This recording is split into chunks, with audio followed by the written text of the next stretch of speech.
నమస్తే S6 news కి స్వాగతం. రజాకర్ల ఆగడాలకు వ్యతిరేకంగా ఎదురొడ్డి నిలిచిన పోరాటాల పురిటిగడ్డ బైరాన్పల్లి. రజాకర్లు 2 సార్లు మెరుపుదాడికి ప్రయత్నించినప్పటికీ తిప్పికొట్టిన చరిత్ర ఈ గ్రామం సొంతం.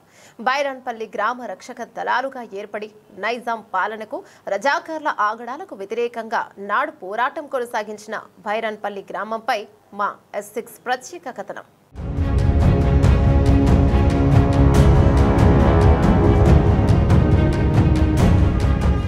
నాటి బ్రిటిష్ పాలనకు వ్యతిరేక పోరాట ఫలితంగా దేశం 1947 ఆగస్టు 15వ తేదీన స్వాతంత్రం పొందింది. కానీ హైదరాబాద్ ప్రాంతాన్ని పరిపాలిస్తున్న 7వ నిజాం హైదరాబాద్ సంస్థానాన్ని భారత యూనియన్లో కలపడానికి నిరాకరించాడు. తనని స్వతంత్ర రాజుగా ప్రకటించుకొని పాలన కొనసాగించాడు. ఓవైపు దేశం స్వేచ్ఛ వాయువులు పీల్చుకుంటున్న వేళ హైదరాబాద్ ప్రజల్లో స్వేచ్ఛాకాంక్ష పెరిగిపోయింది.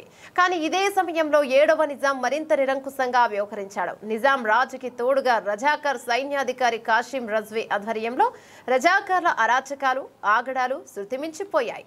ప్రజల ఆస్తులతో పాటు మాన ప్రాణాలను దోచుకున్నారు. ప్రశ్నిస్తే ప్రాణాలు తీసే పరిస్థితులు నెలకొన్నాయి. దీంతో రజాకార్లు గ్రామాల్లోకి వస్తున్నారంటే ప్రజలందరూ భయంతో బిక్కుబిక్కుమంటూ ఇళ్లల్లో తలదాచుకునేవారు. ఇలాంటి విపత్కర పరిస్థితిలో బైరాన్పల్లి గ్రామ ప్రజలు నిజాంకు వ్యతిరేకంగా సాయుధ పోరాటం మొదలుపెట్టారు. నాటి నిజాం నిరంకుశ పాలనకు వ్యతిరేకంగా కమ్యూనిస్టు పార్టీ ఆధ్వర్యంలో సాయుధ పోరాటం నిర్వహించారు. పల్లెల్లో గ్రామ రక్షక దళాలు ఏర్పాటు చేసింది. చురుకైన యువకులకు ఆయుధ శిక్షణ ఇచ్చి వారి సాయుధులుగా మార్చింది. ఆయుధాలు పుట్టిన రైతులు, కూలీలు, బడుగు బలహీనులు ప్రాణాలకు తెగించి పోరాడారు.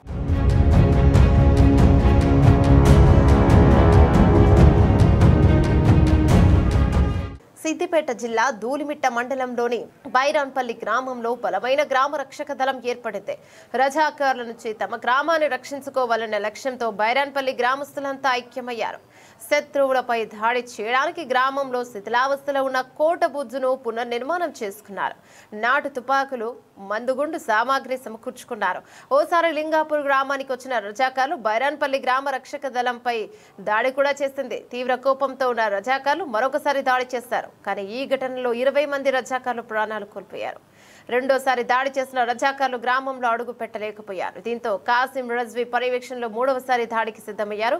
సుమారు 500 మందికి పైగా నిజాం సైనికులు రజాకర్లు ఆయుధాలు ఫిరంగులతో 1948 ఆగస్టు 27న తెల్లవారుజామున గ్రామంపై విరుచుకుపడ్డారు. ఈ దాడిలో బూర్జులోని ఓ గదిలో నిల్వ చేసుకున్న మందుగుండు సామాగ్రి పేలిపోవడంతో దానిపై నుంచి దాడి చేస్తున్న గ్రామ రక్షక సభ్యులు చనిపోవడంతో గ్రామం రజాకర్ల హస్తగతమైంది. అక్కడి ప్రజల రక్తాన్ని ఏరులై పారించారు రజాకర్లు. 90 మందికి పైగా యువకులను చిత్రహింసలు పెట్టి కాల్చి చంపారు.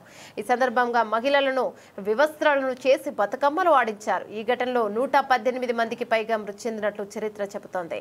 ఈ నరభేదం నాటి భారత ప్రభుత్వం దృష్టికి వెళ్లడంతో నిజాం సంస్థానాన్ని స్వాధీనం చేసుకునే చర్యలు మొదలయ్యాయి.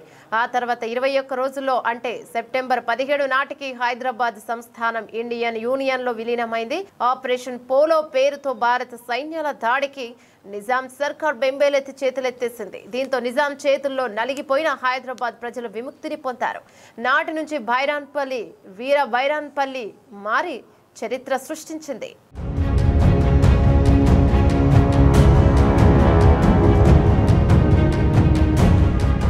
నాటి పోరాట పటిమకు సాక్షిగా నిలిచిన గ్రామంలో బూర్జు శిథిలావస్థకు చేరుకుంది. సంస్మరణ దినం సందర్భంగా నాడు అసువులు వాసిన 118 మంది అమరుల ఆత్మశాంతి కోసం గ్రామస్తులు వివిధ కార్యక్రమాలు నిర్వహిస్తున్నారు. కాగా వీర బైరాన్పల్లి గాథలను నేటి విద్యార్థులకు పాఠ్యాంశాలలో చేర్చాలనే డిమాండ్ ఉంది. గ్రామంలో స్మృతి వనం ఏర్పాటు చేయాలని గ్రామస్తులు అంటున్నారు. దీనిపై ప్రభుత్వం ఎలా స్పందిస్తుందో చూడాలి మరి.